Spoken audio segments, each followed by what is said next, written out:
Okay, this is a call to order to the July 17th meeting of the HHIA. Thank you all for attending. We're going to be doing the Pledge of Allegiance. Mike Williams, our past president, has volunteered to do that. Thank you, Mike. Rise, ladies and gentlemen. Join me in saluting our great country. Repeat after me. I pledge allegiance to the flag of the United States of America, and to the republic for which it stands, one nation, under God, indivisible, with liberty and justice for all. Thank you. Thank you, Mike.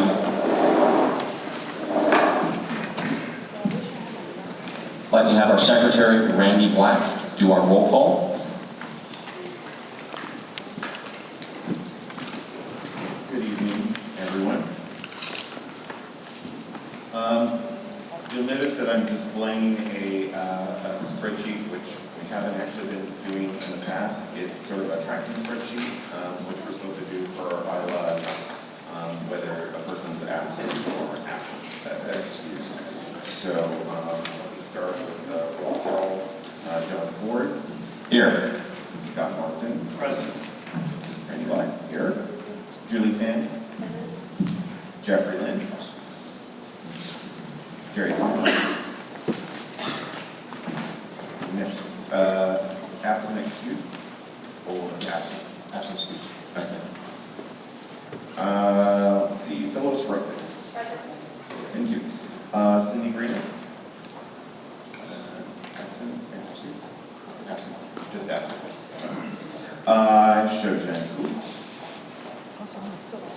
Absent excused. I think there's absent. Just absent. Okay. Stephen Wu. Present. Adriana Manolas. And Andrea Gordon. Thank you. Thank you, Randy. Next up, we have our treasurer's report. I'd like to have our treasurer, Julie Tan. Thank you, Julie.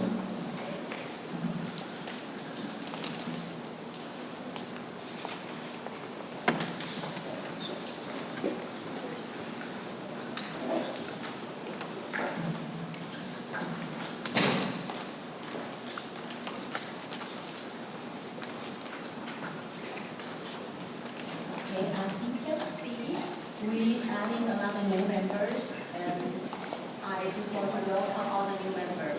And our beginning balance for June. Beginning balance for June is $5,632.40. And thank you for the new member. And our balance now has increased to $10,511.21 cents. And we have some expense for June, and it's over there, and you can also visit online. Thank you, Julie. I would also like to get an approval of our general membership meeting minutes for the month of June. That would be June 20th. Can I get a motion for that? I make a motion to accept the June minutes. Thank you, Scott. Second? Okay. Phyllis, thank you.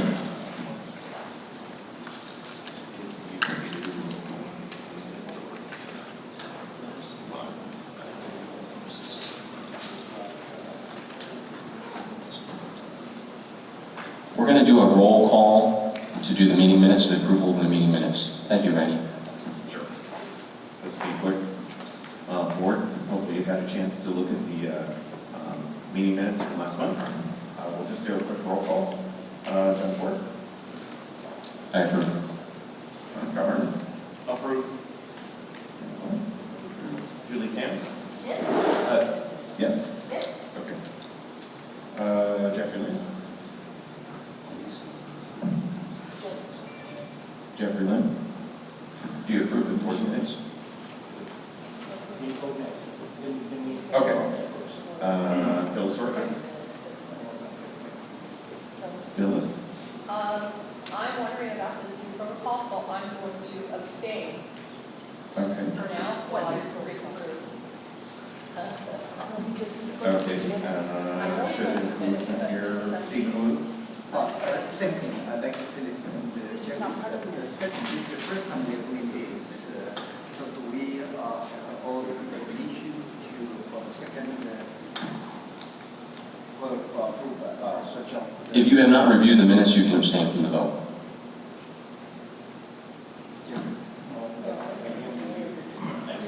That's fine. I haven't reviewed yet. So abstain? Okay. Andrea?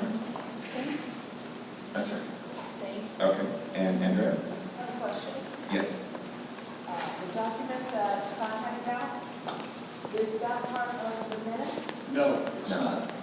Something totally separate? Yep, just for your reading pleasure. I'm going to abstain. Okay. So there's 4 abstains and 4 approves. Okay. I'm missing something. I think you're missing one. Stephen abstained too. Okay, so there's 5 abstains and 4 approves. Thank you, Randy. Next up, for our public safety and law enforcement updates, we have Deputy Jose Ruano.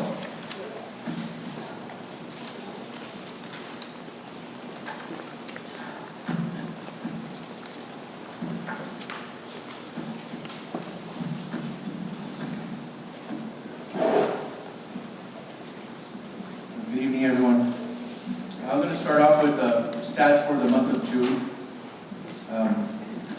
I'm going to go over, this is actually from June 1st to June 26th, based on the week where it lands. I wasn't able to get the whole month on the statistics, but it goes from June 1st to the 26th. And I'm going to start with crimes against people, persons.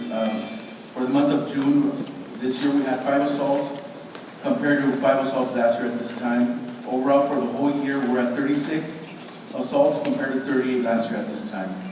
So that's at 5% down.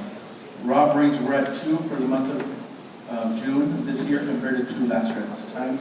Overall, we have 14 robberies compared to 8 last year at this time. So that's up 75%. Other burglaries, that's at 3 for this month compared to 6 burglaries last year. I'm sorry, the June of last year. Overall for the year, we're at 36 burglaries. Those are other burglaries compared to 48 in the previous year at this time. And then burglaries, crime rate is at 25% down compared to last year. Residential burglaries, that's your house. When they break into your house, that's at 12 residential burglaries in June of this past month compared to 2 last year at this time.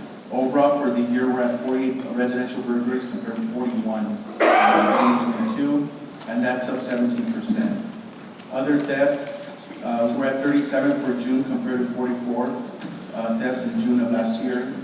Overall, year-to-date, thefts is at 242 compared to 233 at this time, and that's up 4%. Just so you know, other thefts is considered mailboxes, vehicles that are left unlocked, things like that, where people don't lock stuff, or they're just something visible that they take. Auto theft, and that's when they steal your car. That's at 11 for June of this year, compared to 8 last year at this time. Overall for the year, we've had 71 auto thefts compared to 55 in 2022, and that's up 29%. So overall for Hacienda Heights, so far we're at 6% up compared to last year at this time. Now I'm going to go over just, it's been kind of busy this month. I know it's super hot now. Some of the issues that we've had a couple fires already. We had one in Turnbull Canyon, and we had one over here on Garwa and Vinny in that area. So just so you're aware, if you're in an area that there's a lot of brush, please, do what you can on your end. I know the fire department puts out those notices to cut down your brush, but also, watering. And I know luckily the 4th of July is over, but I still know that there's some individuals that are still popping off fireworks. So, just if you see that, still report that stuff. Let us know, so at least we go over there and do a patrol check and hopefully talk to these people. Unfortunately, today we had a call of, I think it was, I don't know if it was our area or it was in a different station, but I heard on the radio, some young juvenile blew out his fingers with a firework. So just be super careful, these are dangerous. And luckily for me, 4th of July is over, so that's a good thing, because it's always very dangerous. Punta del Este, it's called Top of the World. We've had issues up there in the past, luckily with collaborating with many agencies, which was Edison, Board of Supervisors, Parks and Rec. We were able to put a gate up, and we stopped a lot of foot traffic that was going up there at night. We had a lot of assaults, robberies, graffiti, just gang activity. So we have a gate now. The residents there do a great job monitoring it, reporting stuff that happens. So I'm working on getting more patrol up there. I know I've been getting emails in regards to that. So just be patient on that end, please. But we're working on that, and keep reporting all the graffiti that you guys see on that end. Another issue that I'm dealing with, it's kind of consistent, and I've been going up there along with other deputies. We've had some homeless people on the house that are in the Biddy Bar area by the it's actually Caltrans property. So there's a lot of brush back there. There was a lot of encampments.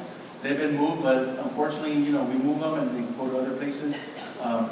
So we're dealing with them. I've been going there as often as possible, as early as possible because of the heat. Just, if you do see stuff, please let me know. Or, go my way and tell me exactly where they're at. It's a huge area to kind of monitor. So if you give me a specific address, I can go over there and specifically focus on that certain area. Just deal with the issue and provide services if we need to, or, relocate them and let them know what's going on in regards to that. On a good note, we just had the 4th of July parade that was very successful. We had no incidents to report. I think everyone had a great time. A lot of people participated, along with HHIA. And then they had a nice event after in the park. So it was really nice to see the community getting together and enjoying the company. Another issue that we're having is short-term rental issues. I know we have some people here that they're unfortunately dealing with this. And one thing that, I talked to some of the residents about this, if you call something in and you don't get the service you deserve, or you don't feel, good with what you're, please report that to the station. We all have supervisors, we have sergeants, we have lieutenants, that you can report that to. And I'm not making an excuse. Maybe sometimes there's a miscommunication with what happens, but you need to report it, and let us deal with it and make sure it doesn't happen again in regards to that. I know tomorrow the county has a short-term ordinance at the Board of Supervisors meeting in regards to the rentals that we're working on. So that's something that we're working on consistently with the District Attorney's Office, Building and Safety, Board of Supervisors. So unfortunately, it's easier for me to say because I'm not living next to these people or the location, but we are working on it, and I'll be happy to answer questions after this. But just wanted to touch on that really quick. And then another thing, I've been getting calls in regards to abandoned vehicles that are out there. I know with COVID, a lot of people didn't move their cars, or they left cars, or like I reported earlier, there's stolen cars. There's a decent amount of stolen cars out there. They're not in Hacienda Heights and other areas, and what they do, they use them, and then sometimes they'll just leave them at certain locations unattended, and then they get their cobwebs, and then that's when you report it. So I'm good with you guys, reporting this to me, but also it's posted up there. There's a parking enforcement number that you can also either email me, CC them as well, or call them and call myself so we can coordinate together. We have about 5 parking enforcement officers that can, that's something that they can handle, and I could also delegate them to follow up on stuff like that. But I do see it a lot. There is cars out there that, if you just need it to be moved, or it's just a nuisance that you see. There's a lot of beautiful areas in Hacienda Heights, and sometimes you have that one car that you're like, man, they haven't moved it in years, so just make a quick phone call and they'll get that fixed. So that's all I got on my end, but I'm open to questions now. Yes. The date range for this year, for the last month was June 1st or June 26th? Correct. Okay, is that compared to the same date range for last year? You know what? I don't think so. The crime analyst that does the stats, so the week ended I think they end on Saturday, so they start on Sunday, so they go based on that, because then the 27th, that week goes up to the July already. So that's why he doesn't have that. I don't know how the system works. That's why he doesn't have those stats. So last year's numbers, maybe a day more, one day. In our area, that day difference makes a difference. It could make a difference if it's a busy day, You yes. can take crime is down, but it actually could be either the same as us or up. Correct. And you know, with regards to stats, I always talk about, you know, right now they're up 6%. I think last month they were like at 1%, or maybe it was down 2%. So, you know, numbers are great, stats are great, but sometimes that doesn't give you a whole picture of what's going on. Because I always say, you know, residential burglaries could be down 70%. But if you're one of the 30% that gets affected, you really don't care about what's going on. So you always have to have your eyes and ears open to what's going on and active and report stuff. Because, you know, you don't want to fall in that 30% or 1% that does get affected. Yes, sir. Parking enforcement, when do they work? I mean, what's their hours? So primarily morning, I would say from 5 in the morning, some of the staff, and they end at 5, but what I'm noticing right now, they have some details that they're able to do after as well. So I think they have some extra budgeting now that they're able to provide some overtime, and so they're working late hours as well. Is that after 10 p.m.? I don't think they work after 10. It's just a little bit unsafe for them to do that, based on what they do. But I would say from 5 p.m. to 7 p.m. for sure, there's someone out there. Yes, sir. I want to thank you for the big action on finding enforcement. Last month I spent about talk with this man on our street. Next morning it was ticket, and then the guy before was caught right after that. So I want to thank you for the perfect. No problem. Yes. I have a question on Halliburton, the RVs that are there, and then the commercial truck. This morning, it was there, I saw it at 8:30. But I know you posted signs that said no commercial truck, but now I'm seeing a cover on some of those signs, like someone covered them. So is something changing, or? So they're working on the signage there, because of the issues with the commercial, just the parking in general there. It's not just RVs, it's just, you know, some of the businesses are affected because some of these, mostly I think the commercial trucks are parking in front of their business and they're taking away the business view. So it's affecting them. So I know Public Works is in the works to change some of the signage there. I don't know exactly what they're changing it to, but they are changing it. Yes. Maybe I missed it when you say about that bush fire. Is anything related to the homeless people or just the So the one in Triple Canyon, I don't think so. That was a brush fire. I don't know. I think some of the people here were affected by that. You want to raise your hand? I mean, I'm sorry. Do you want to? I can see.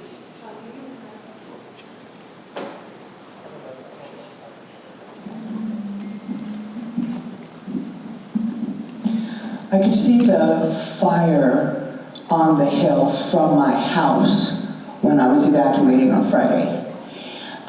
I don't know how that fire started, but my power had been out all morning and most of the day, and then the power came back on, and then the power went out again when the fire started, and the power was out until the following morning, Saturday morning at 9:30 in the morning. And Saturday morning, I could see that fire officials had taped off the burn area with red caution tape. And they were out there going through the burn rubble, and I think that means they were investigating. But there is an electrical thing right there. I just assumed it was electrical related because of the heat and what have you, because I had a problem with power all day, and it was out for hours and hours and hours, and then they turned it on, and then the fire started and it went out again right away, and it stayed out. And at midnight, I could hear Edison's crews working and talking in the hills behind my house. And where the fire was located was like to the to the front of my property and to the west. And I could hear them up behind my house talking, so I think they were following like the lines and checking everything, but you could hear them out there working at midnight. Thank you. So that area, you know, I usually get the, if there's a criminal fire report, it'll go to my desk. I didn't see any fire reports at my desk today. Doesn't mean, you know, that there wasn't one. Sometimes they're delayed. But I know I'm not going to say for sure, but that Triple Canyon area, there's no encampments there that I know of. And that's just a very busy, active area. So it could be anything at that point. The other one was on Garrow Bay. I don't know if it was homeless or not. There is an encampment there in that area. I had gotten some calls, but I don't know. I don't want to say if it was or wasn't because I'm not sure.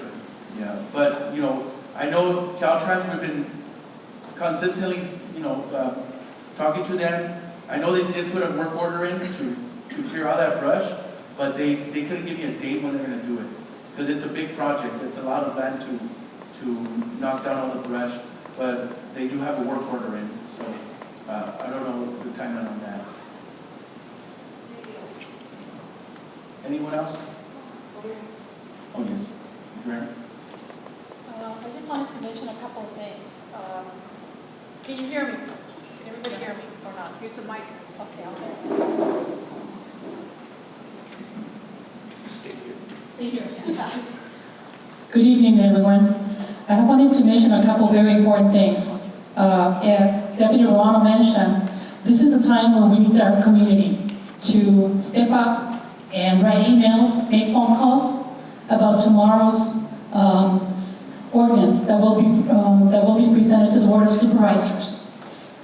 A lot of the community members that have faced a lot of issues with the short-term rentals have been waiting for this for a while. So this is a time where it only takes a minute to fill out a form electronically. You can do it tonight when you leave, or you can call tomorrow, the Board of Supervisors meeting. Make sure that your voices are heard, because complaining to one another is not going to make any changes. But if you have it on record that you want an ordinance in the unincorporated areas, that will make changes. So I urge each one of you to fill out this electronic form tonight, and if possible, call tomorrow. I'm going to be calling from the road because I'm going to be traveling, but I'll make sure that I have my phone on because I know how important this issue is to our community. So please, please do fill out that electronic form. If you don't know where to find it, I'll be more than happy to stay after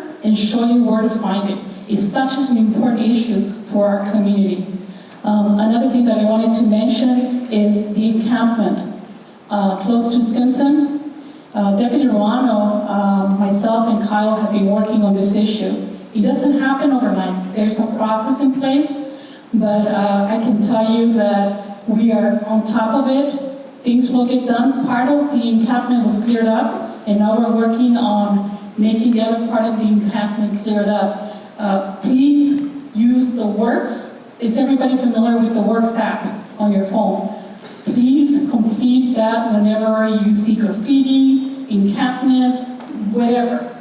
They will direct it to the proper area. It does work. I have a lot on my phone. If I'm driving by and I see something that is dangerous, something that's carrying a sign, a street sign, or a pothole or overgrown, whatever, I report it on here and I get to know what the current status is on that report. So I urge you to use that app.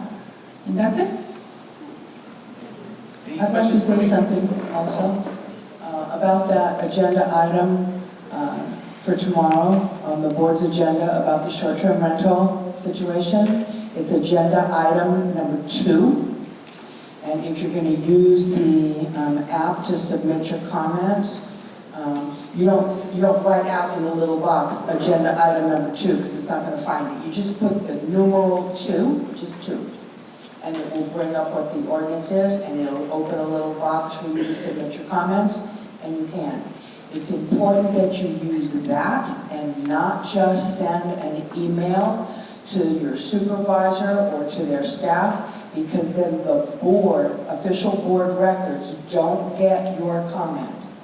It's important that you use the board agenda document to submit your comments for to get in the official record, so that the Board of Supervisors, all of them, know what the concerns are and how strong the support is or opposition. That should be something that you follow that process. Anytime you want to comment, it's okay to tell the supervisor what you think, but it's important for you to get it into the official record for the Board of Supervisors meeting.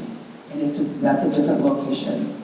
And that's what Adriana offered to share with you after the meeting.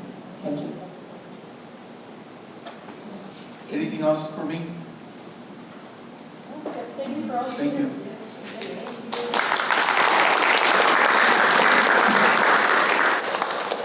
Thank you. Thank you, Deputy Ron.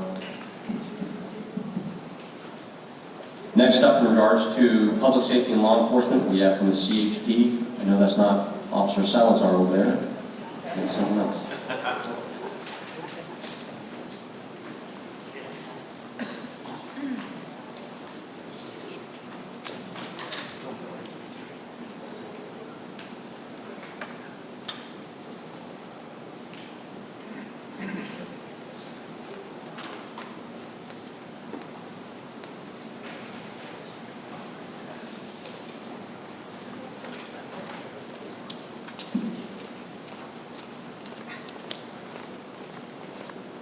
Hi, good evening, everybody.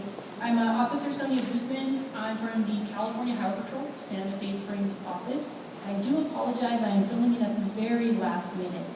But I do have some statistics in regards to traffic collisions.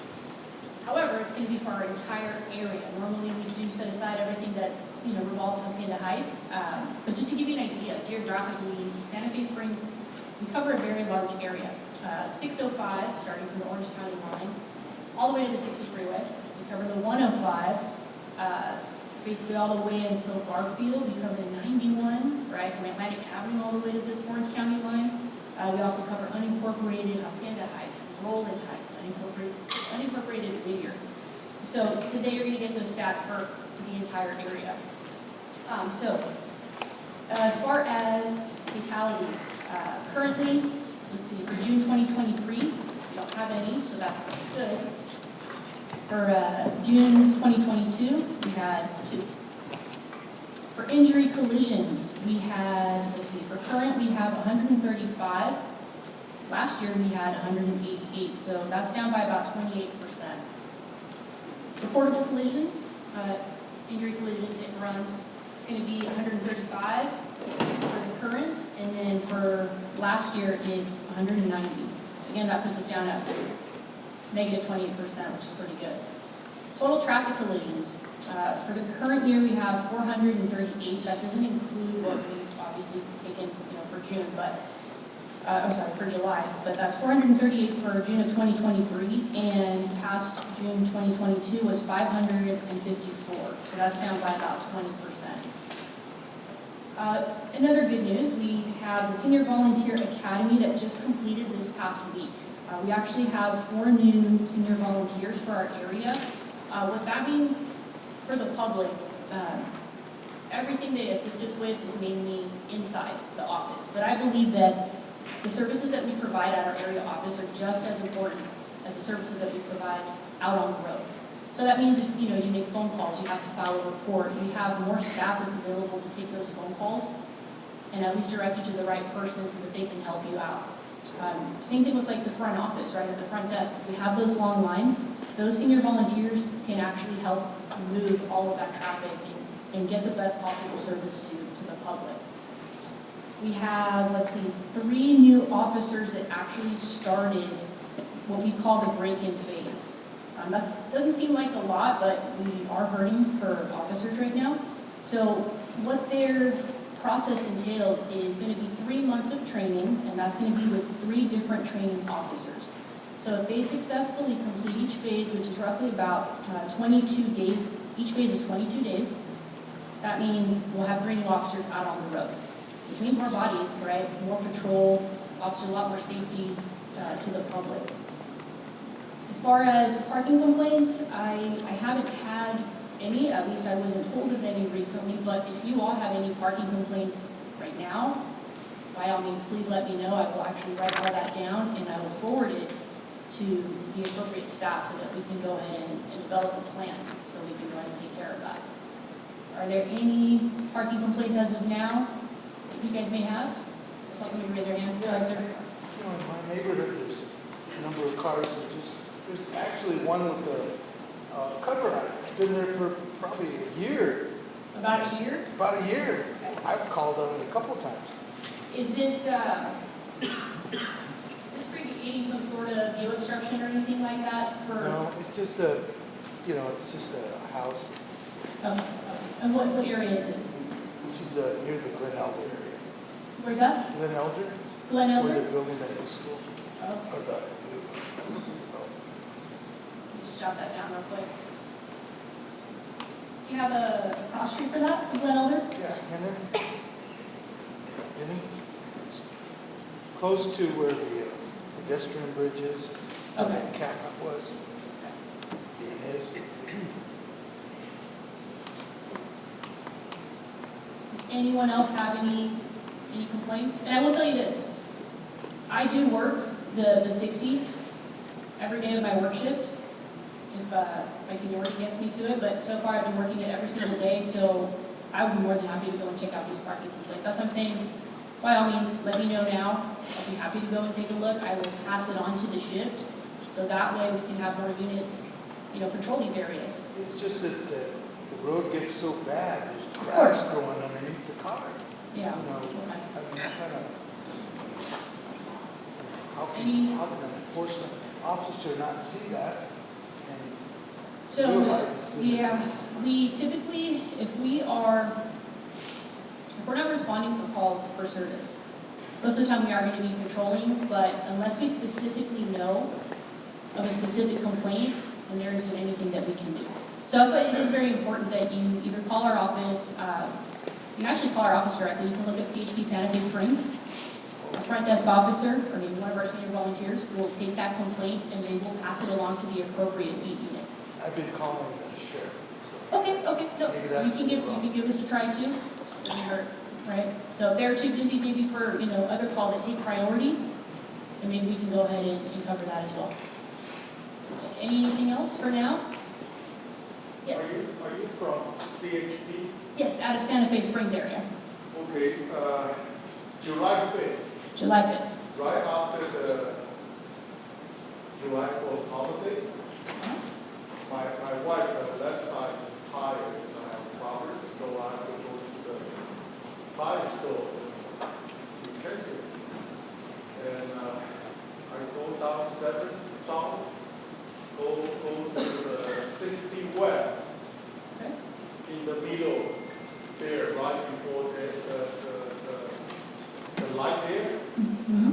They're homeless, sit over there. There's a what? Homeless. Oh, the homeless. Sit Yeah. in the island there. I think he wants some money, but I pretend I didn't see him. Oh, you're talking about I'm the the first panhandlers? one. Okay. He gave me a middle finger. Okay. Did you call that in? No, I have to go. Yeah, I well, have here, to go to get my tire. okay. And So it was even- at 8:30. I saw him a couple of times, Okay. but I don't know if I CHP because that route belongs to CHP. You're talking about the on-ramp, right? Yeah, Okay. 7th Street from the palm Mm-hmm. to the 60 west, Okay. that belongs to CHP. As soon as you pass the gym, Yeah. to make that left, Yeah. right there, Mhm. they're all in there. That's And a- From the Motel 6? yeah, and that's CHP. Yeah, that's a CHP Uh-huh. heritage. Take them off the freeway right there, Okay. and you get You back on the already freeway. called, Yeah. Hacienda police, LA County, no use, because Okay. that's your heritage. Okay. And then last time, you have a captain here say, you guys going to patrol this area from, I don't remember, from 8 o'clock in the morning to 12 o'clock, stop in the midnight. But that's around 9 o'clock in the morning. 9 in the morning? Yeah. And then I use my phone, because I have 2 phones. One is to use a map. I used another one, take a photo. I think he saw I take the photo. He got a YouTube camera to shoot me. Okay. That's very dangerous. It is, Because you know, that legal item, because I don't know, is it Caltrans to it? Because that belongs to Caltrans. Before it's man-made glass, but now it's a stove. okay, So you walk over there, it's very dangerous. You can fall. okay, And then the item is about that one. And then you have a sign in the center.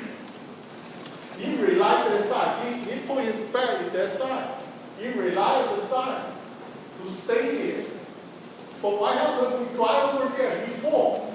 Whose fault? talk to Based me on afterwards. California, it's Yeah. our fault No. or his fault? Talk to me afterwards, so that way we can go ahead and pull it up on a map. You can give me the specific areas, and then that way I can go ahead and mark everything down. I'll go ahead and forward this Okay. to our public information officer. Because then- you know, Yep. a lot of times, I think the same guy sit over there. Okay, A lot of times, okay, when he gets some money, before, you know, in the pandemic, we thought, you know, those guys very poor, you know, they need money, they don't have things to buy. And we always give them $100. Now I feel sorry. okay. Okay. We'll talk afterwards? Okay. Sorry, I know there was somebody else up there that had something. For later? Okay. Anything else? I will be here after the meeting, so please come to me directly, and I'll be happy to take all of these complaints. So that way I can forward it to, again, all the appropriate units, and that way we can go ahead and start at least making progress with something. Okay? Anything else before I end here? All right, thank you. Thank you all for being here.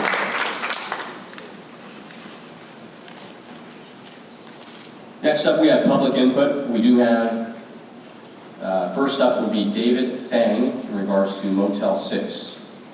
Project Home Key, I assume. Hello. I'm so happy to be here. The first time I can make a remark as a member of HHIA.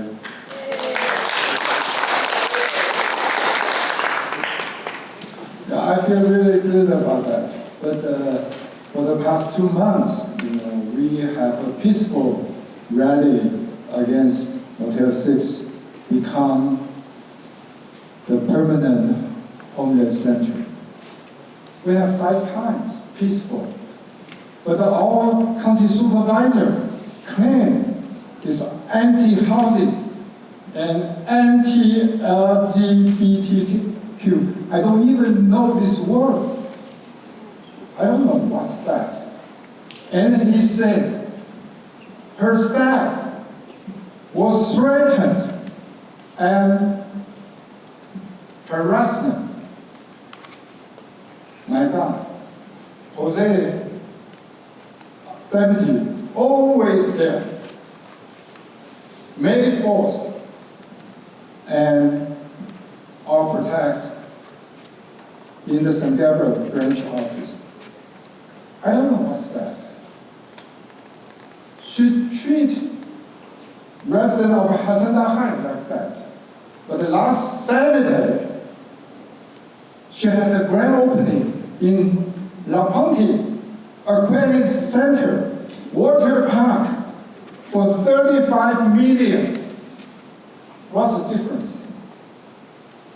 I don't know why we should stand for that. And last meeting, we already have votes. 126 verse 23. In favor of Motel 6, only 23. We have 126 votes. But our association didn't send a letter show our position. We need a letter. I don't get it. I don't get it. So really we are concerned is about the safety issue. Safety for the community and safety for the school. Because it will accommodate 142 homeless people. According to the statistic, almost 40% of them are drug tests and mental illness, or both. So it's a dynamite in Hacienda Heights. So we should fight for that. I hope our board can show our position to county supervisor. Thank you.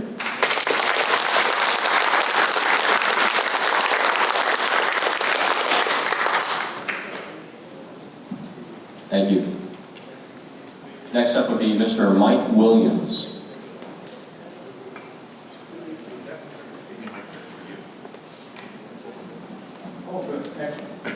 Well, good evening, ladies and gentlemen. I'm here to talk about a situation that's been going on here for probably 2 decades.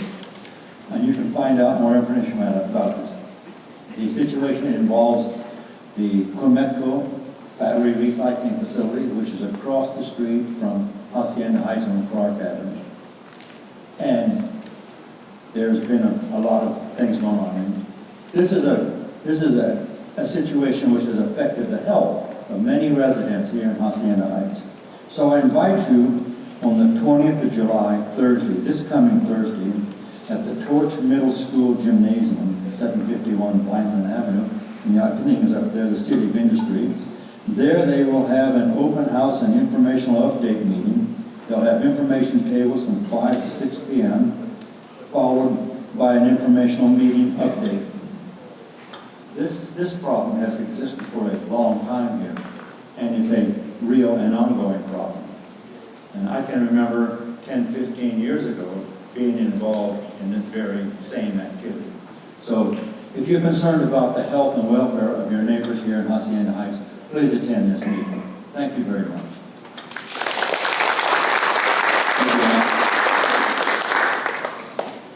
We have Joanne Sturkle.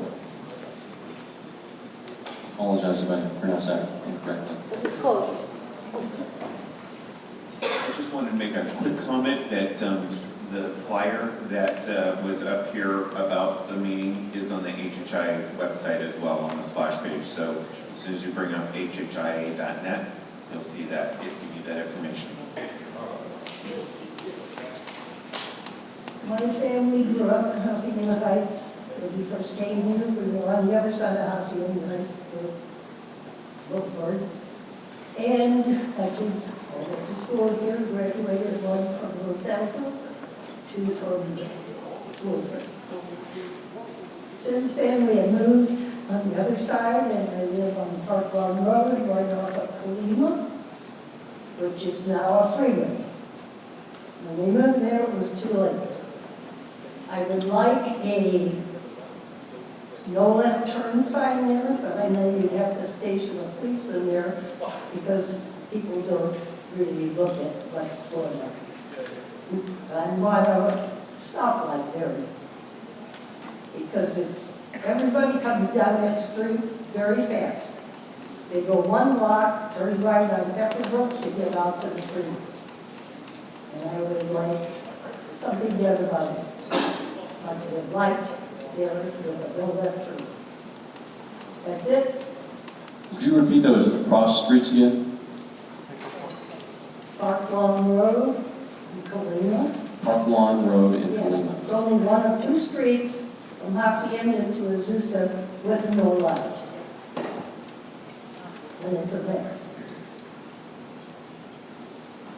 Thank you.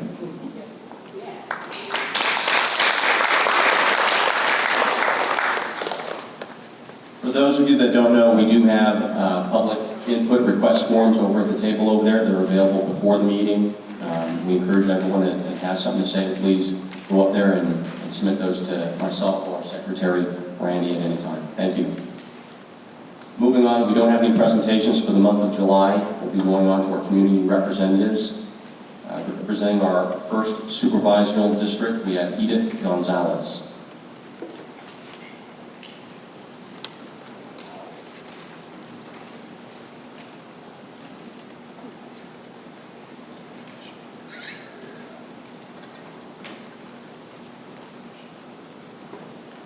Thank you. Good evening, Hacienda Heights community. A couple reports I wanted to mention. First, I wanted to just give a huge kudos to the Hacienda Heights 4th of July Committee and our Department of Parks and Recreation on a successful 4th of July event. I'm sure many of you joined us for this event, and there was probably over 1,000 folks in attendance. So just wanted to, again, give kudos to the folks. Supervisor Solis is actually a proud sponsor of that event, and we look forward to working on next year's parade. Also, thank you so much for mentioning that this past weekend, the supervisor actually did host a groundbreaking ceremony for the aquatic center that's taking place in the unincorporated area of La Fuente. As many of you know, there's actually no regional aquatic facility in this area, and so this is actually going to be a regional aquatic center that's going to be serving not just unincorporated La Fuente, but also the surrounding communities of Hacienda Heights and Rolling Heights. And then also, another item, I think I did hear this mentioned quite a couple times, the short-term rental ordinance. I did want to inform folks this evening that the department has actually requested that the motion be continued to a future date in order to conduct additional community outreach. So we do look forward to connecting with HHIA about a future community meeting. I know that we did have a meeting about a month ago here at the center, so definitely hoping to see additional folks from the community at the next meeting. Also, thank you, Mr. Williams, for mentioning the Comeco meeting taking place this Thursday. Again, our team will also be there, so we look forward to being in attendance as well. As many of you know, the supervisor has been an advocate, right, of ensuring that Comeco, continues to follow all the rules and regulations. And then the last update that I wanted to share is some of you may have heard about the regional park that we have been working on. So the next Puente Hills Community Workshop is taking place actually here on August 5th from 10 a.m. to 1 p.m. So we definitely invite you to come out to provide some additional input and feedback on that upcoming project that is really being led and spearheaded by the Department of Parks and Recreation.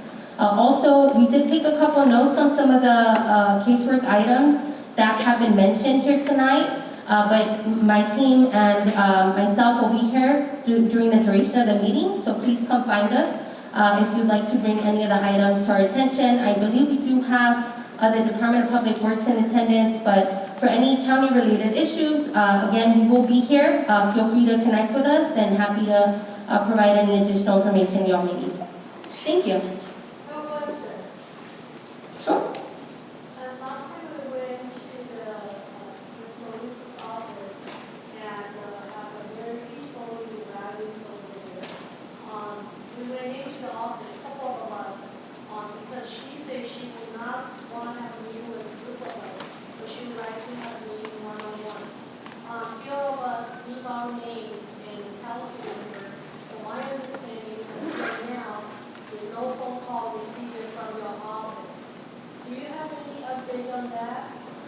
So actually, I was there that day, and I actually came out to greet Mr. Fang and Ali, I believe, who provided us with a petition. So we do have those. I called also because they told us we can call to make appointments. So a few of us called, and until now, we did not receive our phone call back. Okay, I'm not sure I received that, but I'm happy to connect with you after the meeting. As I mentioned, we'll be here. Thank you. Thank you.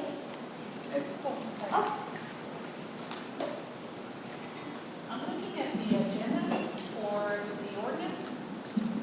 I don't see a change. Is it supplemental maybe? From my understanding, it's been delayed. I can definitely get back to you this evening to provide that information, but that was the update that we received. Yes, because I'm looking at the website right now, and it's still there. Okay, I'm happy to report back to you.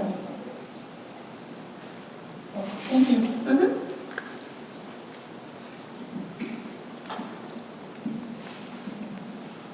Alice, thank you for coming. Last time you were not here. So there was some concern regarding the voice being sent to supervisor or not. So if all the voice not sent to the supervisor, please make sure everyone's voice being sent to the supervisor so that she aware of all the situation in the meeting last time and the time before. I believe you were not here last time, and the time before, were you here? That's correct. I was not here for the last meeting, but my colleagues Daniela and Ryan, Yes. we have been continuously attending. He was here, so Yes. what happened is that he doesn't understand everyone's voice. So if you can make sure, just like I mentioned, when we are in the hospital, pardon me, I'm the physician, when the technician did not report to me something wrong, I asked the director of the technician department and go up to the COO and go to the physician and say that something wrong with this patient. So I would like you to address this issue. So make sure every voice being heard. Okay, I'll make sure to connect with you after the meeting just to make sure I'm understanding. Thank you, Edith. Thank you. Next up, we have representing our 38th Congressional District, Annabelle Cuevas.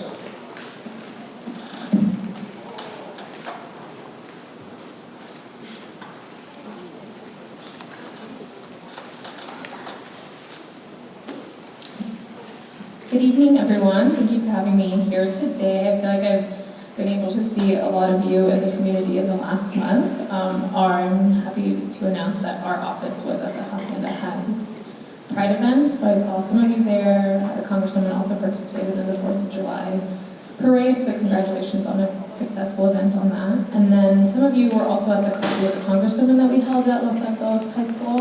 I see some familiar faces, and shout out to a couple of our board members here for being there. And then also I saw some of you at the HHIA Temple event this Saturday. I did want to promote that the Congresswoman will be having her annual senior fair. I put some flyers at the table. It's going to be August 4th from 9 a.m. to 12 p.m. at Cerritos College. This is the first time that we do it since the pandemic, so we're excited that it's going to be back in person.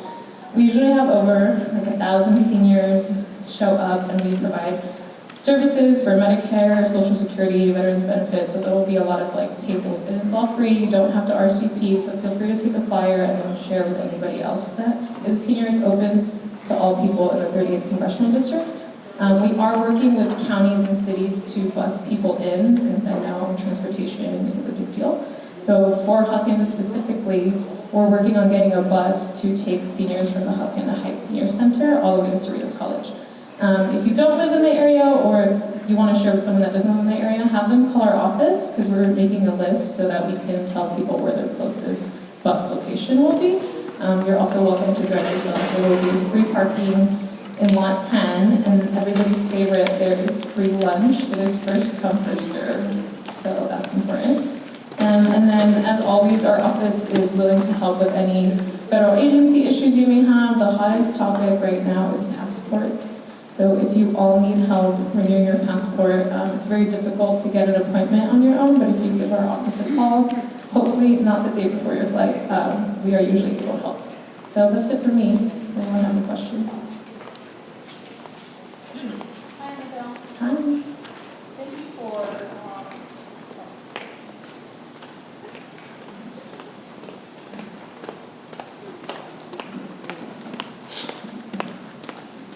Thank you for putting together the senior event. It's on a Friday. Many of us are seniors first, but are still working and would love to participate. Is there an opportunity to have those kind of events on a Saturday and possibly bringing it to Hacienda Heights here at the community center? I think it would be highly beneficial for some of us that are considering retirement. There's a lot of confusion out there. I know a friend of mine that just retired, and they went through 3 different Social Security offices, and they kept getting different responses. So I think it would be beneficial to bring it on a Saturday so that some of us that work can benefit from that. Yeah, sure, I can speak to that. So typically, we do it on a Friday, so that's how it's been in the past. We did explore other options this year, so we reached out to Mount SAC. The thing is, we need a really big venue because there's so many vendors that are there. So So I did think about this, but it's not big enough. And one of the issues that we run into is because we use buses to bus seniors in, this is gonna sound silly, but we need a parking lot big enough so that they can make the wide turn. So that's why we look at community colleges. Mount Sac said that we could have it, but it would be totally outside. And we were concerned about heat in the middle of August for our seniors. And so coordinating with Cerritos College, we do it on a Friday because that's the day that they allowed for us to do. Because it's like the only gap they have between summer school and fall session. So the campus is not really open. That's why we get to have all the facilities available for us. Definitely something to think about, but because it's such a big event, we've definitely brainstormed to have it at different places. In City of Industry, they had a huge complex there where they hold a lot of events and would be able to, I think, entertain all your vendors that you may have. So I'm going to look at that. We can think about that for next year. We also only have like a sliver of City of Industry, so then we try to have it somewhere where the Congresswoman represents the whole district. But thank you for that suggestion. Again, quick, last Saturday, July 8th, because we have a meeting with Innocent. Yeah, you came to the coffee with Yeah, coffee too. Yeah. Because I mentioned on the table, I mentioned regarding the statement Hacienda Service released on Facebook saying that we are anti-housing project, anti-LGBT. I mentioned that, I asked her to contact, Hacienda Service office, condemn that. I'm not sure she talked to you about it, or did your office do anything on that? I don't know that she's condemned them specifically. At least talk to Hacienda Service regarding it, because think about it. She's putting all the people group hating each other, and I'm the one of the main organizer to organize those 5 major rallies. I never heard anything for us. We never mentioned that. Nothing in my mind about anti-housing project, because we suffer homeless because it's not in our area. And second, we never do anything, even mention it, anti-LGBT. Never. But she make it she posts on Facebook. So you know why those 3 years crime against Asian American 300% more, and a lot of people against Jewish, and a lot of people against African American, because the people creating lie, creating hate between the people. So I'm going to call your office. Please pass out my message. I'm going to follow up with that. Yeah, so, I'm happy to pass along your message, and I was there when you spoke to the Congresswoman, so she's definitely aware. And like she told you and several people at the coffee that day. Yeah. We weren't at the protest at Hilda Solis's office, so I'm not sure. I know what happened because of the coverage, but I can't speak to that because we weren't there, and again, it's not a federal issue. So Congresswoman Sanchez deals with things at the federal level. Obviously, she's aware, and you spoke to her directly, but I will reflag it for her. Yeah, and you're welcome thank you. to call our office. Yeah, crimes against each other it doesn't matter state, local, or federal. It's the issue of our community. Yeah. Okay, I'll make sure she knows. Yeah. Thank you, Annabelle. Next, representing our 30th State Senate District, we have Kyle Miller. He's not present this evening. Representing the 56th State Assembly District, we have Ramon LaQuinn.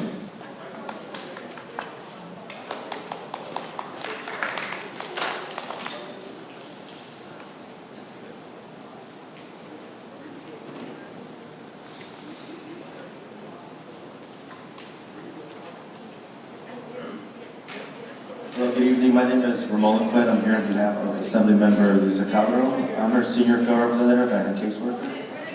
So I want to start off with some of the wins that we were able to get to the state budget. So we were able to bring another $1 million to convert the landfill into the Puente Hills Park. And then we also brought in several millions of dollars for our local libraries in our district.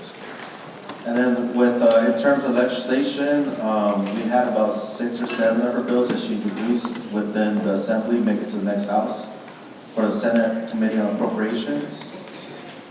And then, other than that, there's more to Adriana, but I have been receiving your emails about the homeless encampments in Hacienda Heights. So we've been getting other calls regarding homeless encampments on Bin Street, and I've been working with my Caltrans contacts on that as well. That's something that Kyle and I and then the rest of the team can collaborate on, but we have the same contacts, so I saw that he took lead on that. And then we're doing a senior scam stopper event next week in South Amani. I'll go ahead and distribute that flyer as well so that everyone's aware of it. It's on the 27th. And we'll give more information about like how to prevent other fraud, and especially targeting our senior community.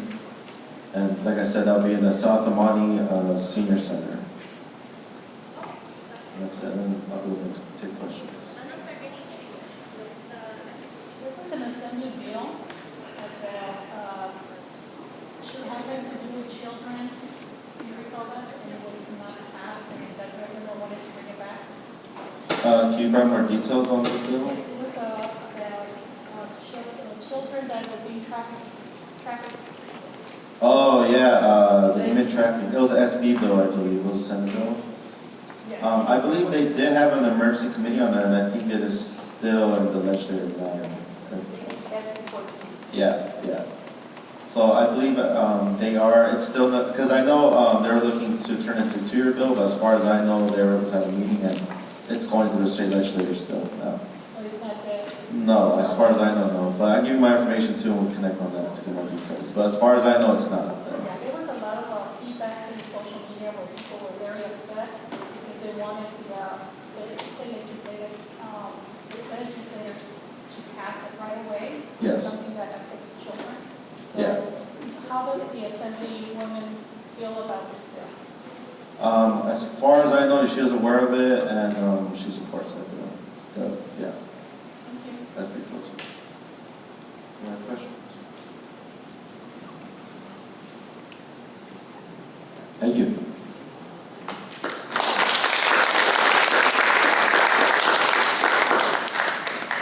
From the Pointy Hills Habitat Preservation Authority, we have Andrea Gullo here this evening. Okay.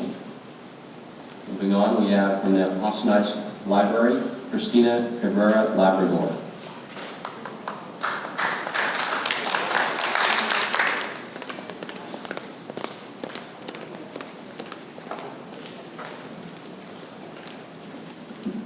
Good evening, everyone.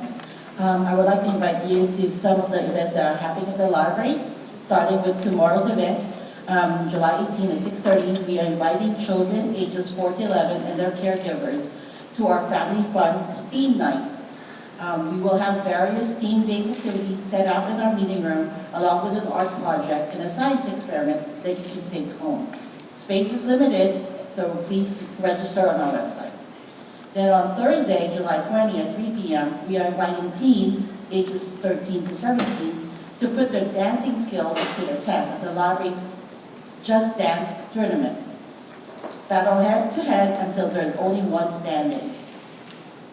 On Saturday, July 22 at 10 a.m., we are inviting adults to a DIY flower pot program. Come decorate a small ceramic flower pot that will be perfect for your home plants or flowers. All materials will be provided while supplies last. Then on Monday, July 24, we are having Bubble Mania at the library, and they will be bringing their giant bubbles. So if you're interested in bubbleology, come to the library with your children ages 4 to 11 or grandchildren. So, and again, registration is required for that program.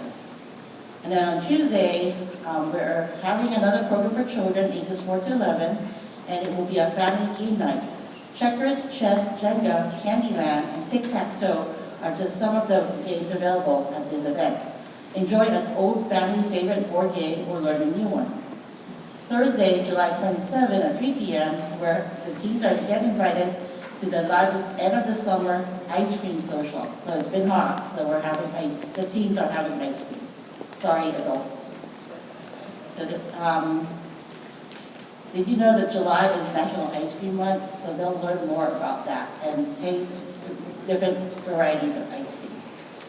Then in August, starting on Monday, August 7th at 10 a.m., the library will be hosting an adult conversation club every Monday for 4 consecutive weeks. So each meeting, we will provide new English learners with a chance to practice English with other adults in different topics. The next mobile vaccine clinic at the library will be on Monday, August 21 from 1 to 3. As always, please check our website, LA County Library, /Hacienda Heights, or our Facebook page for more event information. If you have any questions, I was very excited about the ability to rent a laptop Yes. in the library. Can you tell us what you will need? And also, you still have the parking packets to go to the meeting? Yes. So we do have the California State Park Pass.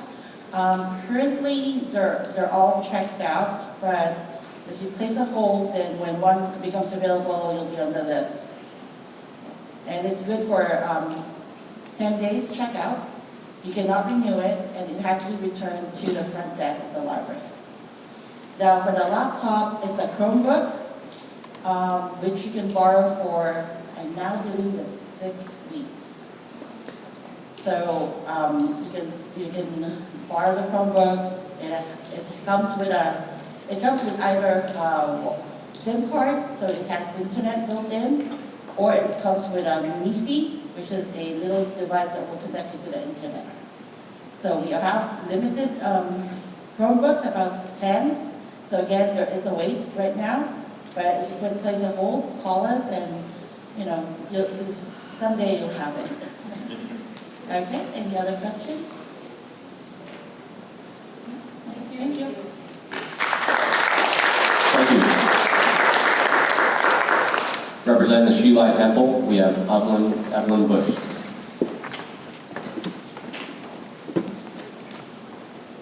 Good evening, everyone. I'm Evelyn from HHIA Temple. I don't have anything to report for the month of June, so I'm going to go ahead and tell you something that we have done in the month of July. So HHIA Temple participated in the 4th of July Hacienda Heights 4th of July parade. We have a total of 120 members from Buddhist Light International Association and some monastic. Walked together, celebrated 4th of July with everyone, and then also had a booth at the Senmet's Park. So overall, it was a very successful event for us, and we had a lot of fun. That's all I have to report for the month of July. Does anybody have any questions for me? Comments? Again, I would like to thank the temple for being such a good business partner for our community. You stepped up every time we asked for your help. As far as being in the streets, donating money when we're short. In this case, we were short of money for the 4th of July committee, and the temple and other groups like the Women's Club stepped up to help our community and make this parade a success. So thank you for being so good to our community. You're welcome. Thank you. I'd like to thank HHIA Temple for having the dining hall and vegetarian lunch, which is only $10, and all you can eat, and it is the greatest vegetarian lunch that you can have. And the tea room. Tea room, yes. Now that you, thank you. I can also mention, we have actually a very good program. It's called Day of Giving. Once a month, we have 2 hours. If you just want to come and help and just do something, kind of like free your mind and relax, and maybe it's a form of meditation in a way. You watch yourself, watch your mind, and kind of learn to control and stay calm. So if you're interested, I have email list that you can sign up. Thank you. Thank you. From Parks and Recreation, we have Michael Hamilton.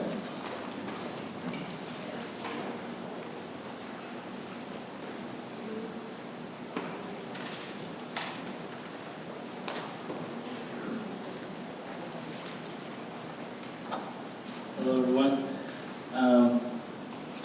We had today here at Cousins Community Center, we had a water day for the communities. We had about 100 kids come out here. We had a water slide, we had art project, we had popcorn, snow cone, we had a fruit stand come out here and give free fruit to the community as well. So we did that here, and we started part of our Everybody Plays program. So we're going to have program Monday through Friday, 11 to 5 until August 4th. And that's just, you know, we are going to have different kind of program. We're going to have sports outside, we're going to have crafts outside going all day, so things like that. All of our parks in the community, as far as Heights Community Center, Stuyvesant Park, and Manzanita Park, all do that same program. Hacienda Community Center hasn't had that program in a couple of years, so today was our first day having that program back into the community, and so we were able to celebrate it with a water day for the community to come out and enjoy a little bit of water and get out of the sun. Well, stay in the sun, but at least have some water to cool off. At Stuyvesant Park, we are having our Parks After Dark program. It's Thursday, Friday, Saturday, 6 p.m. to 10 p.m. We have tons of activities for the family. Last Saturday was our first concert. So now the next 3 Saturdays, we have concerts as well. This Saturday is Moon Colony. They are a kind of a rock band, a tribute rock band. The following Saturday is Kings of 88, which is a piano rock band. So any kind of song with piano in that as the main subject they'll play for that.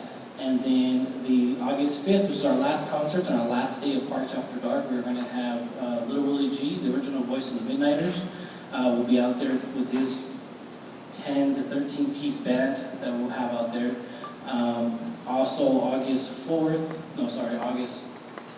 we'll have our back to school event. So we're going to give out 200 backpacks to kids in the community.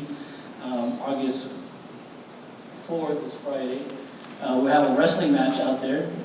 So we come out to enjoy a wrestling match. We're getting that to come. And also it's going to be a Bark in the Park day. We're going, so it's a day that we can really welcome dogs into the park. So that's August 4th that will be there as well. That's all I have. That's it. Any questions?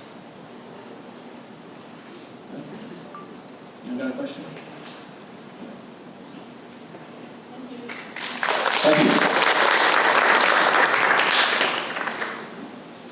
I'd like to have our treasurer, in regards to our treasurer's consent agenda, anything in excess to $100.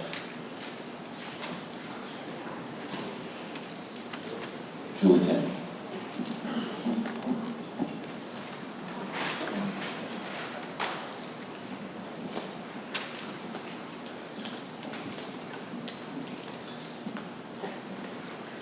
Okay, we have Angeliana 2022 annual party flower for $216, and the Discover print shop for our newsletter for the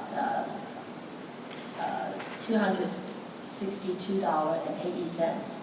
And we also have $100 for the Kiwanis half-page app for the July 4th, the parade program. Any questions? Thank you.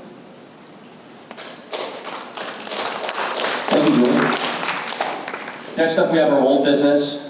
This will be from Adriana Quinones. This is a carryover from last month. Would be our social media and posting guidelines. Would you like to speak on that, or hold on? We were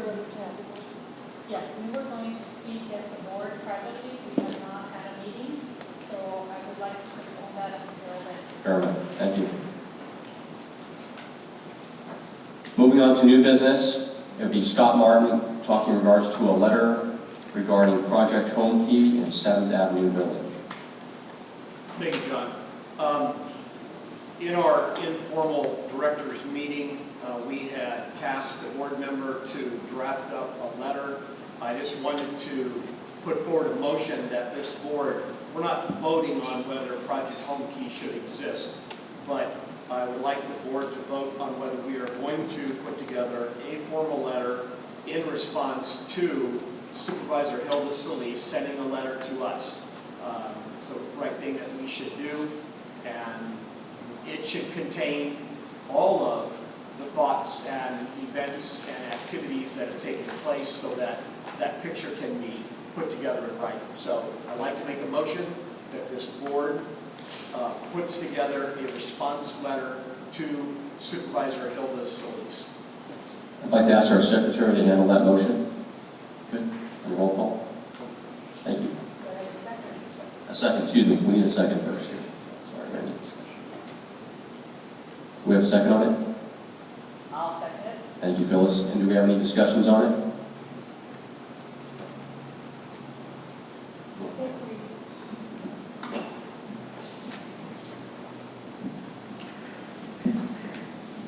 Once again, I think the board members should collectively discuss all of the various issues. This is the most hotly contested issue in our community for the last 3 years.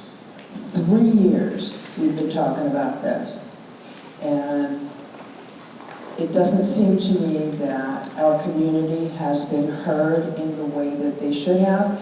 And I realize that as a community board of volunteers, we can't control what other legal entities do. But I would like to have a discussion, which I assume could get hot because we don't all feel the same way about the issues. But I think we should have that discussion. I've been asking for a board meeting for quite some time to cover a variety of issues. And I think we should have that meeting and then move forward after the board has an opportunity to discuss it with each other. I'd like to clarify, is that a separate board meeting, a private board members only meeting? I'm talking about, this is not a board meeting. This is a general membership meeting with all of our membership and anybody from the community who wants to attend. I'm talking about a board meeting where the board members can discuss board business, which we've been putting off for months, all along the issue on the guidelines for social media, and a variety of other issues, this being one of them. And I would like to have that meeting and then move forward after we've had an opportunity for each of us to discuss what our individual concerns are, because I want to make sure that if and when we do send a letter to the county, that we include everybody. We have people who are in favor of it, and we have people who are opposed to it, and we have people like me who are concerned about the safety issues, which has been my issue going from 3 years ago right up until now. The safety issues have not been addressed. And I don't like the fact that, for myself, that it was placed in a residential neighborhood. I don't think that kind of facility belongs in a residential neighborhood. But I don't want to discuss it all right here, right now. We'll never get out of here tonight. We've got a deadline. So I would like to propose putting off this particular issue until the board meets and discusses the matter. Thank you. I agree with Andrea. I think it's a very important issue for everyone here and all of the residents of Hacienda Heights. So we owe you the time, for us to take the time to properly discuss this important issue and come back with a good document that we can respond to the Board of Supervisors. So I would say today is not the day for us to vote on that letter, but rather when we have a good product that we can present to all of you, then we can definitely vote on that. Is this thing on? Can you hear me? Okay. I just want to direct my comments to all of you because you guys are going to meet privately and discuss this. Okay. Yes, it is in a residential area. The children that live north of Gill, going under the freeway, they have to go to, if they're going to walk to Orange Grove, that's the middle school they have to go to. If they're going to go to Palm School, they got to go right by this place. If they're going to go to Los Altos, they go right by this place. If they're going to go to the Los Robles Academy, they're going to walk right by this place, okay? Now, I don't understand the county's logic or you know, to put that within the walking distance and with less than a mile of all those elementary schools and Los Altos. I don't understand that. We need you to be our voice. The other thing I want to address is I live around the block. I live right off the phone and Ridley. I see this firsthand. when they first came in, they were all over wandering in the neighborhood. And, you know, we don't have stores in the neighborhood, we don't have restaurants in the neighborhood, we don't have anything that they could go use. But they're wandering in and out there. And, you know, we don't know who they are and you know, what the criteria was to put them in there. And what we want to know is how they're being vetted, and we know that they're going to have issues because they've already told us, I forget, what's the supervisor name? Yeah, no, not Hilda, Linda that was there on Saturday on July 8th. Sanchez. Okay. She was there at our table and said, yeah, they did have issues, and they were gonna, you know, they're gonna have these programs and everything for them. So by her own admission, they have issues, they have problems. So they're coming into the community with those problems. What kind of, you know, they're not gonna, they're gonna have a criminal background check. They're gonna not do drug testing, but we don't know what the nature of the crimes are. Is it pedophilia? Is it robbery? Is it burglary? Is it assault, battery? We don't know what those crimes are that are going to be acceptable to them to put them in there. So we also only have 2.5 patrol cars for our little area of Hacienda Heights, which is 11 miles, so we don't know that either. But, you know, if they're going to put additional people there. And the other thing I want to address is Hilda Solis. When you do that letter, you know, her response to the Asian community and Hacienda Heights was really inflammatory. Those comments that went out to the media was extremely inflammatory. And I beg to differ to the lady that said that it's not a federal thing. It can become a federal issue because it's a hate crime if something were to occur.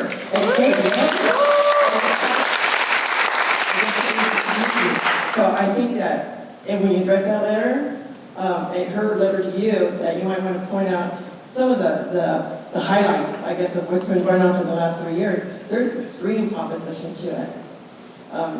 You know, maybe they get the people that want it there, and it isn't anything about, we don't want homelessness, and we want them homeless forever, you know, or we're against the LGBT community. It's nothing like that at all. It's safety. It's safety for these children that are going to be walking right by there, you know, with, you know, people that have a, you know, propensity to commit a crime because they've already committed a crime when they're going in there, by Linda's own admission.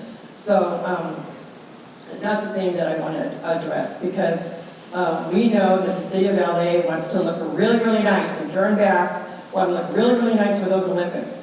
They're shoving all these homeless people out of the city, and they're going to throw them out into the communities so they can have, you know, that whole LA area. And I get it. We want, you know, we are a suburb of the city of Los Angeles. We want that to be the nice Olympics, the best Olympics, and show the world that we can have something nice here in Los Angeles. However, taking all these homeless people and shoving them out into these communities is not the answer, because they're not addressing the root cause. The root cause of their homelessness is mental illness, alcoholism, drug addiction. Those, you know, and, you know, if they're really truly, you know, people that are homeless because they don't have a job, or they do have a job, but the rent's too high, then put them in Section 8. We have Section 8 in the county to put those people, to address the women and the children. But at any rate, that's what I wanted to tell you. Thank you. As a point of order to the motion that's on the table, and a follow-up to the statement that we have not put this together, in our directors meeting only, one board member, as an agreement to those who attended, was that we were going to draft a letter. So it has already been decided that a letter is going to be drafted. And we already have 2 meetings worth of information being shared. We have a poll, not a vote, a poll that was taken from our newsletter of our members, 273 households, who the newsletter went to, and then a number of photocopies of the poll sheet that came back with new membership, which is good. So the point is, we've already decided to do it, and we already have data that we can put into this letter. So my motion is that we follow through with what we've agreed to do, and we put a letter together. That's not the end of it, but we have to get something worked on and get it started. So we need to move this motion forward. Since I seconded, I'm saying that it sounds like discussion, which is open, also a part of protocol, and it can be tabled until these other discussions do take place as well. So I think that that is also following the rules of what it sounds like. So if we have a second, then what we do is we vote. And if the majority of the board says, no, we're not ready, we vote against it, that's okay. No, if you table it while discussion continues.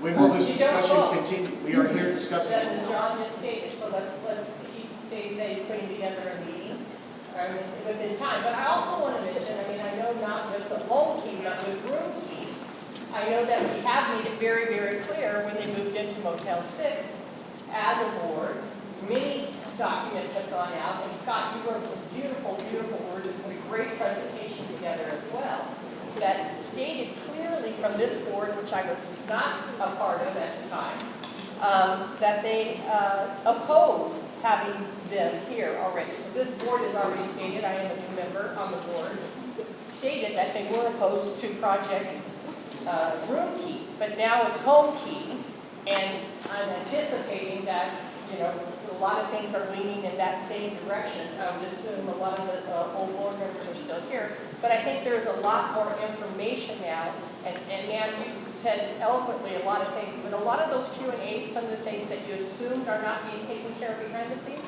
are truly being taken care of behind the scenes in a Q&A, and then you can go on the website, and you will see some of the things that... No, I believe that people here have been voicing their opinion. No, but I said, but I think a lot of those questions, so some of the concerns that they have The problem addressed, is, that the our main problem is concern that is the county won't safety. turn over, Hilda's office won't turn over information. That's one thing. But now, the county doesn't even own this property. It's now owned by a private party, and they're gonna rent it. So now we have to go through this process all over again to figure out what they're doing, because this is recent. Yes. But I think the main concern, as you're saying, is safety. Those kids have to pass by there. And I They think do. everybody is on board with you. Yes. Yeah, we all heard a different viewpoint. I heard what Scott say, but most of us, including Phyllis, just mentioned about that. Number one, my point is that we don't need to be pressured. We don't pressure by anyone to vote, number one. And number two, we are new board member over here. We did not endorse previously. We are the new voice, so we should discuss. So that's my motion. So instead of, I know Phyllis, you already mentioned, your second is based on that, but am I right? Yeah, it's based on, we need to put out a letter, absolutely. No But doubt about it. after complete discussion, right? Yeah, so we Okay. table it. So my motion is let's do the further discussion and in detail. And we heard from David, from everyone, we need to voice them. And in order to be, all the voice to be heard, we need to take into consideration and we need to discuss yes or no. We are all empathy on those homeless people. However, the safety everything is also extremely important for the resident. Is this federal level, is this the California state level, or who should respond for that, to do that? So we should discuss. I think that's probably the best way. So I propose we should do this.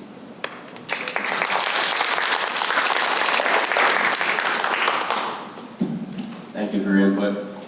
Replying to you, we will not make a second motion, but we will table it for further discussion. Thank you again for your input on that. That leads us into, what's that? You have to make a second before you can table it. You Okay. have to have a discussion. We had the discussion, now we're tabled. Perfect, thank you.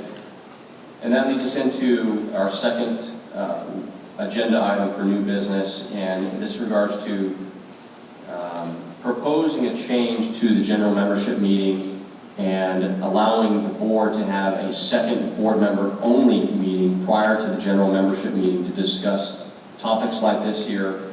Also in regards to, during that meeting, to allow for more time during our general membership meeting, we would discuss the meeting minutes approval, the treasurer's report, treasurer's consent agenda, old and new business, which I don't think the general public really cares about. I'd like to open it up and allow more time and possibly shorten meetings if we can. And the board member only meeting can handle the boring tasks. Can I get a motion to the, yes? I think you should split the two issues.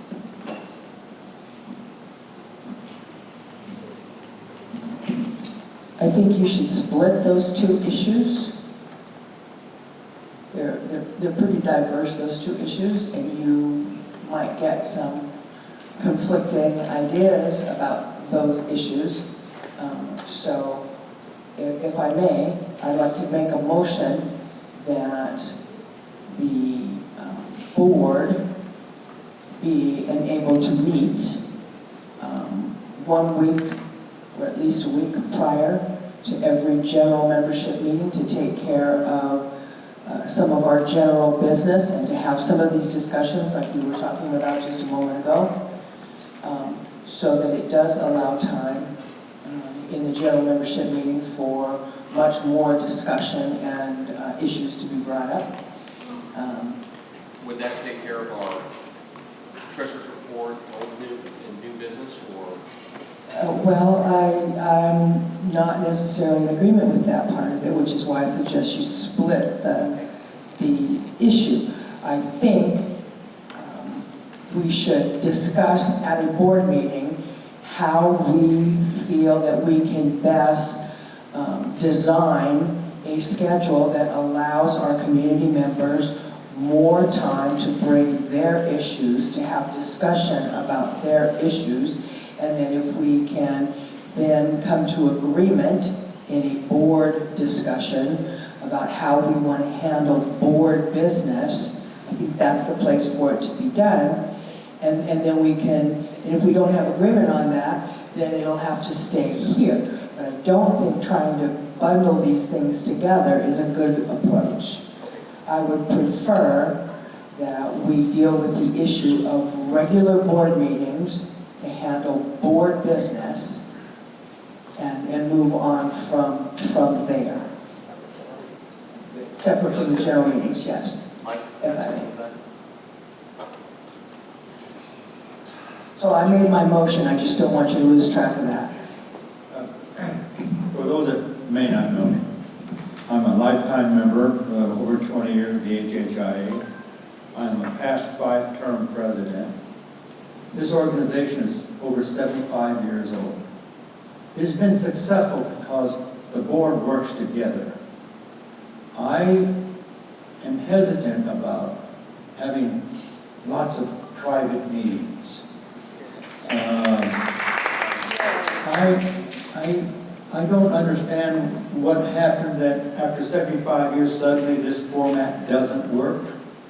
I just don't believe that. I've spent way too much time and way too much interest in this community to see this. I caution you on becoming white. I caution you on grandstanding. I caution you on going back to the substance of HHIA, and that is looking out for the community. Not looking out for special interest, not looking out for personal advancement, but the community. So I'm asking you to think carefully about before you change the format and the content and the approach of the organization. Just so you know, the reason we brought this up was because we had complaints from the entire audience that we did not have enough time for public comments. So these specific board member agenda items that I don't know if the general public cares about treasurer's consent agenda, new business and old business. This would allow more time for the public to speak in regards to these concerns. And that is the reason I'm proposing the change. There's nothing private going on. Matter of fact, it's quite the opposite. Well, okay, so then how do you get transparency?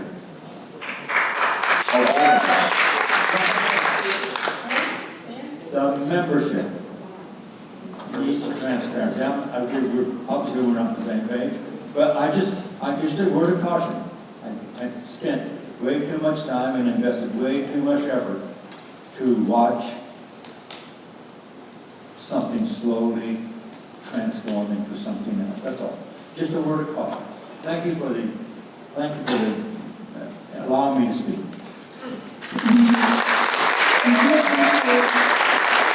We appreciate your feedback.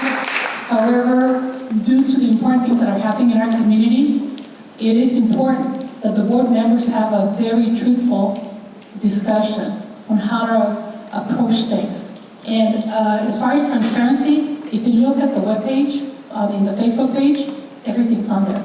The minute I know, but I'm just giving you an example.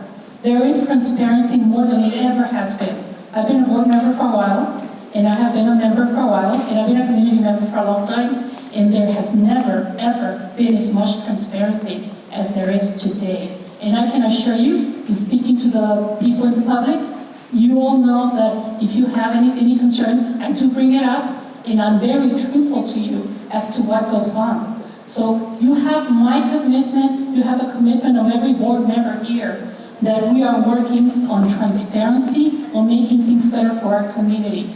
And having a separate board meeting is simply so that we can air out some of the things that we don't agree, that people don't have to listen to some of the things that we are going to tell each other, because sometimes it does get ugly.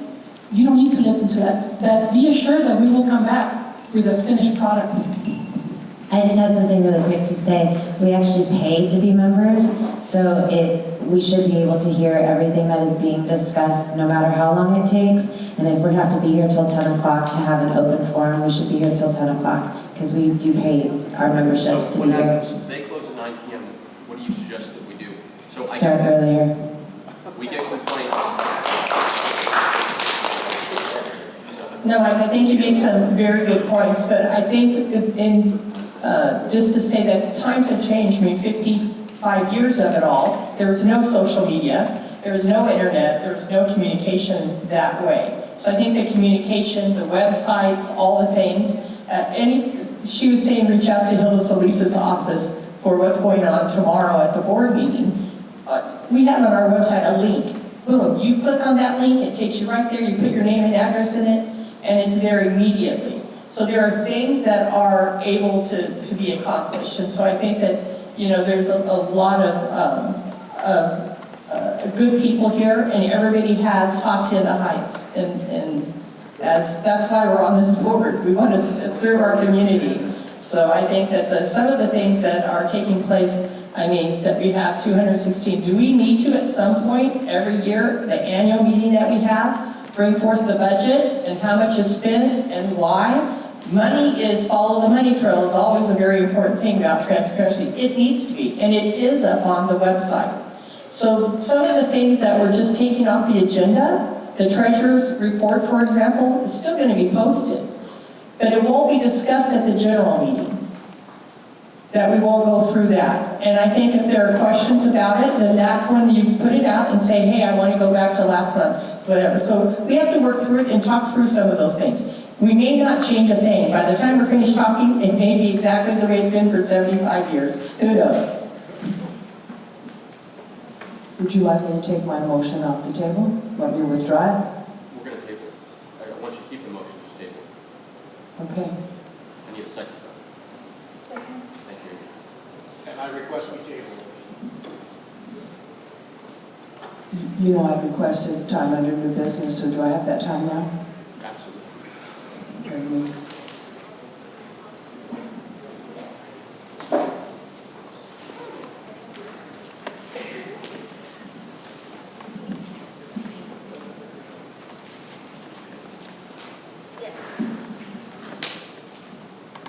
We have a unique situation in our community, and that is that we have the beautiful hills and all the open space that we all love very much, but we know that fires are an issue.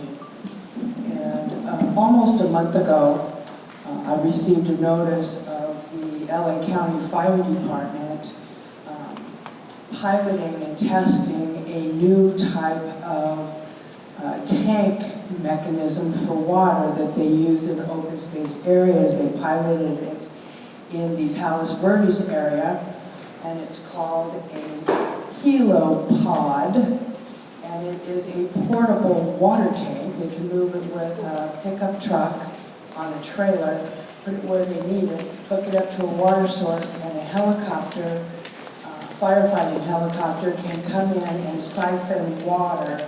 Literally, it's a 7,000-gallon tank, and they can siphon 1,000 gallons in a couple of minutes, like 3.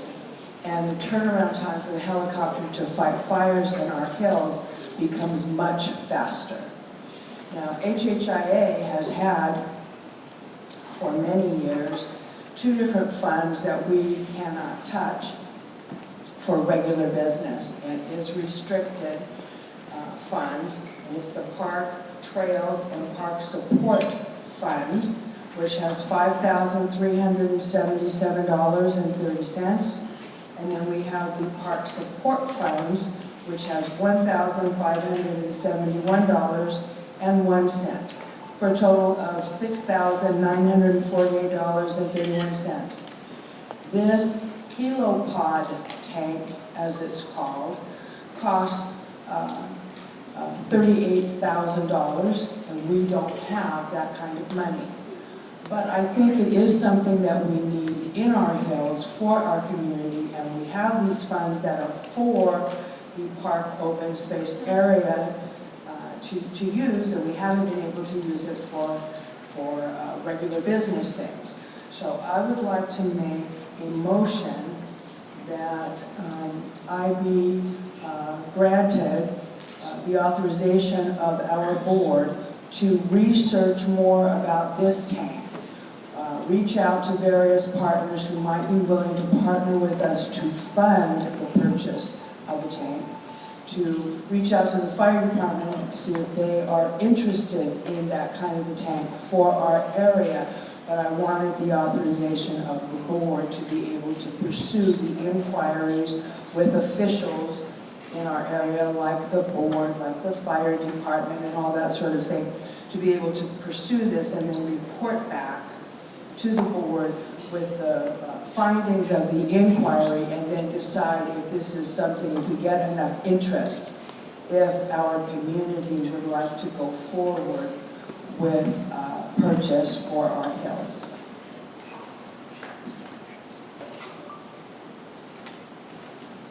You've made a motion? Yes, I'll make a motion. Thank you. And I'll second that motion, and that's just to explore. It's to explore.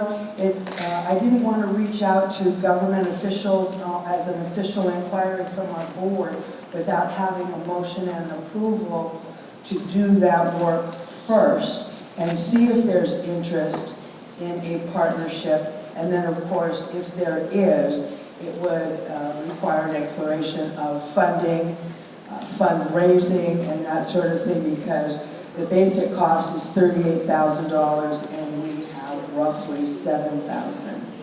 So we would need to raise a good bit more of money for our hills. Thank you. Would our secretary get a roll call on that? Thank you. So we're just going to go down the list here based on that motion to explore and research. Start with John. Yes. Scott? Yes. Yes, from me. Julie? Jeffrey Lynn? Phyllis? Yes. Stephen Wood?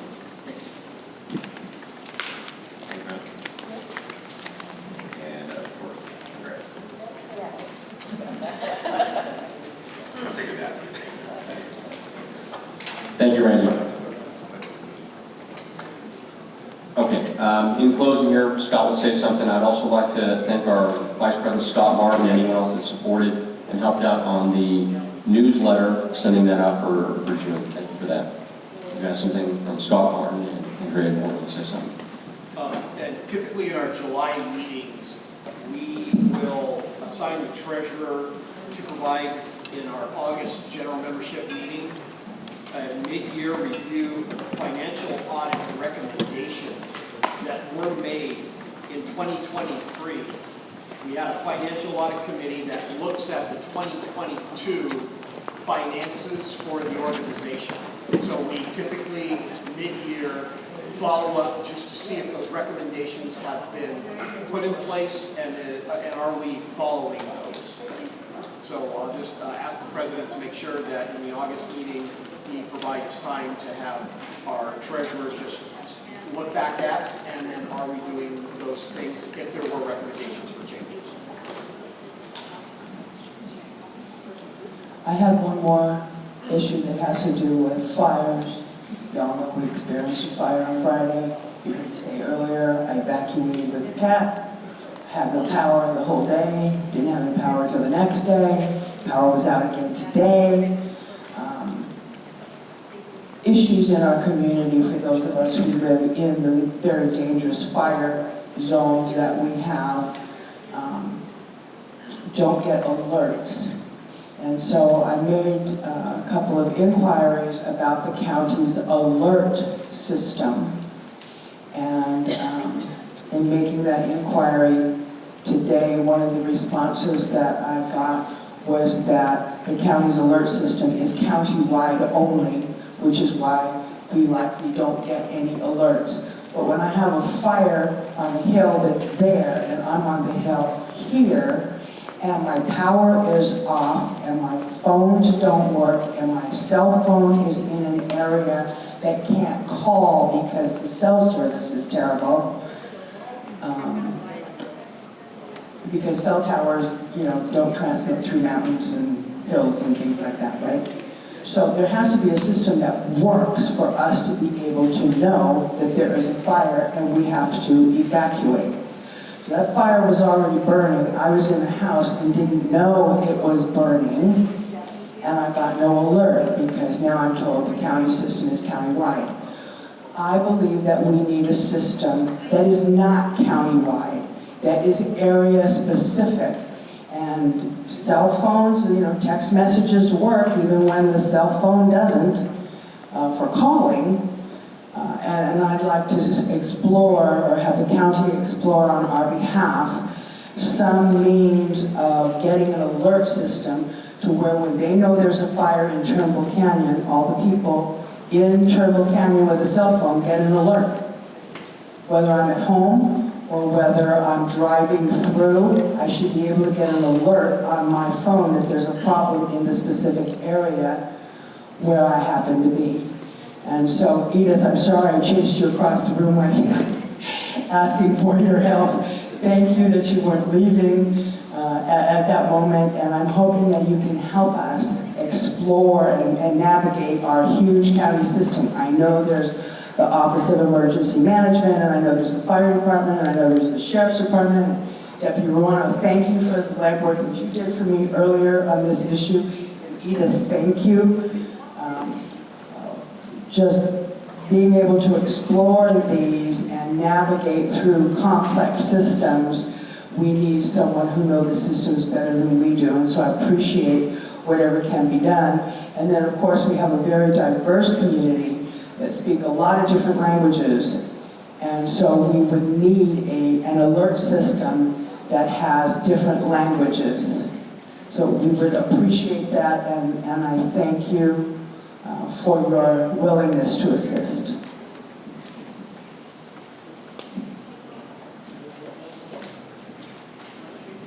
That concludes our meeting. Thank you all for attending.